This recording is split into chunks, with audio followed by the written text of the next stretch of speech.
What if I told you the scariest monsters on Earth aren't extinct? They aren't mythical, and they aren't hiding in outer space.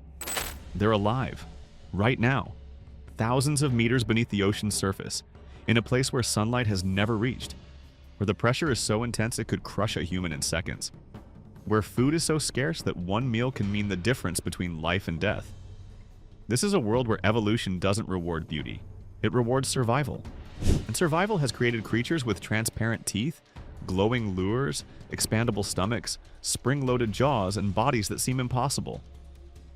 Every time scientists send cameras deeper into the abyss, they discover another animal that looks more terrifying than the last. It's almost as if the deep sea never runs out of monsters. But here's the fascinating part. These creatures didn't evolve to scare us. They evolved because the deep ocean forced them to. So why does this hidden world keep producing such bizarre and terrifying life?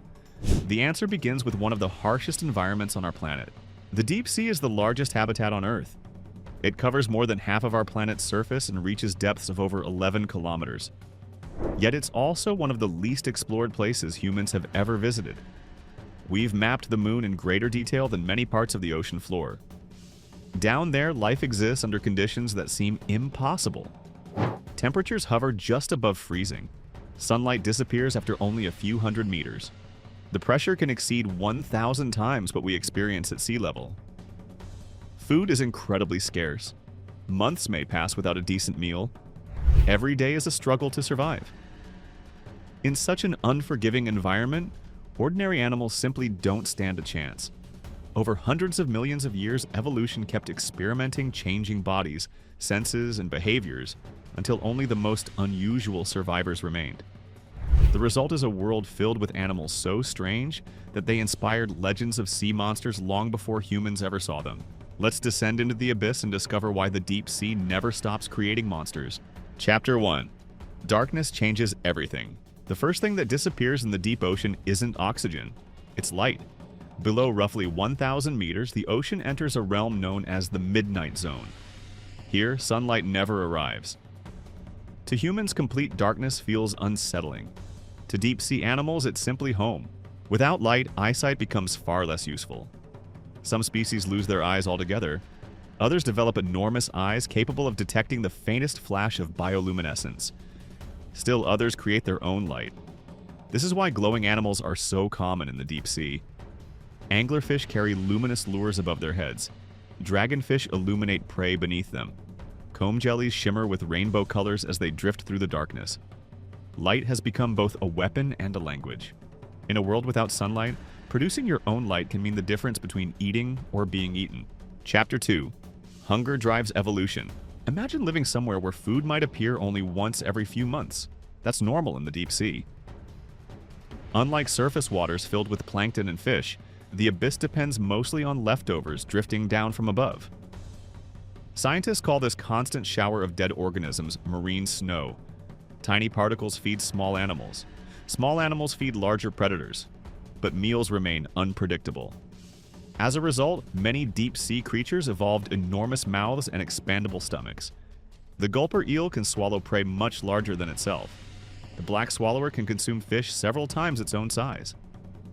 Even if digesting such a meal takes weeks, it's worth it, because another opportunity may not arrive anytime soon.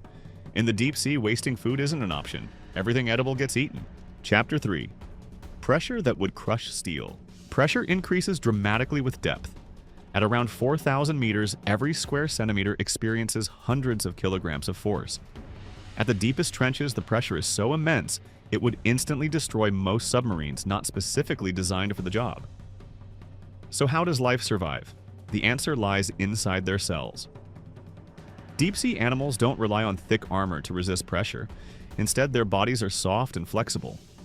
Their proteins and cell membranes contain specialized molecules that continue functioning even under crushing pressure.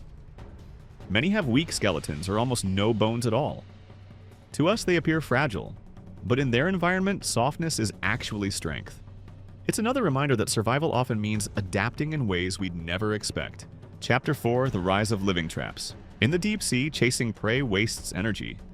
So evolution found a better solution: ambush hunting. The anglerfish waits patiently while its glowing lure attracts curious victims. The bobbit worm hides beneath the seabed until prey swims overhead. Goblin sharks launch their jaws forward with astonishing speed. Fang-toothed fish possess teeth so large they cannot fully close their mouths.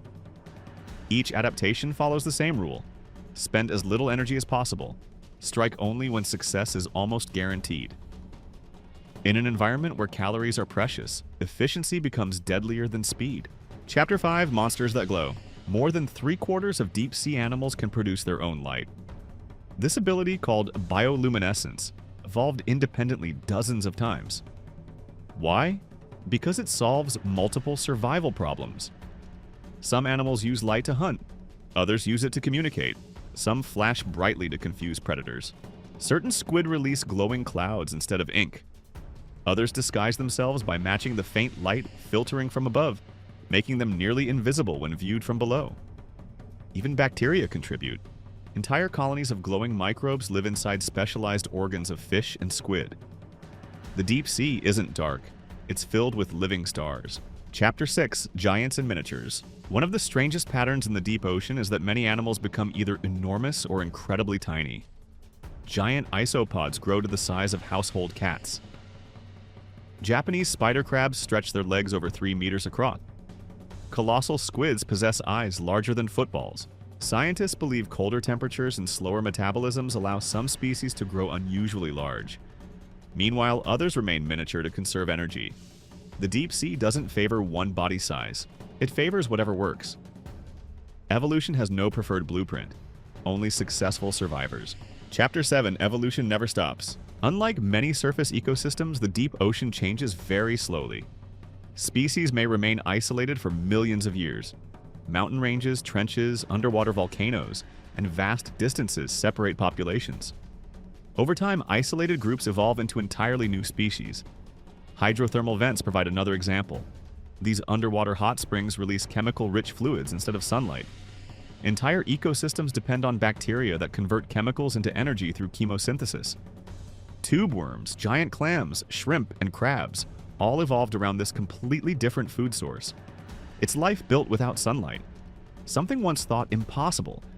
Every isolated habitat becomes another evolutionary laboratory, and every laboratory creates new experiments.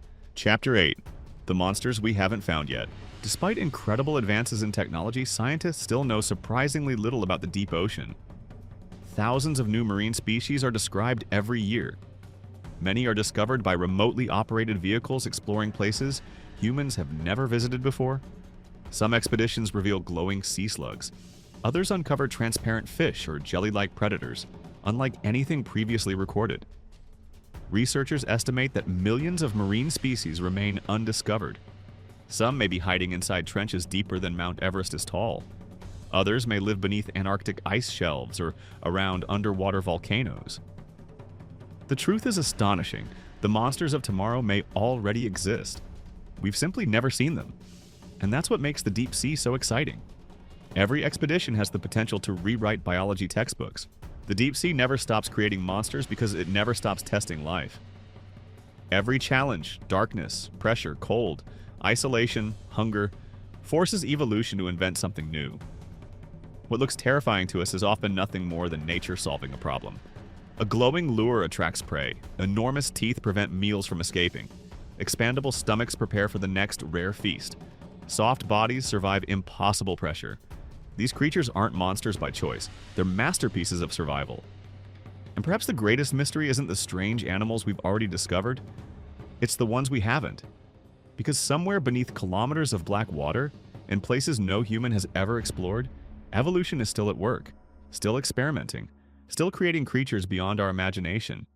And the next true sea monster may be waiting for the very first camera brave enough to find it.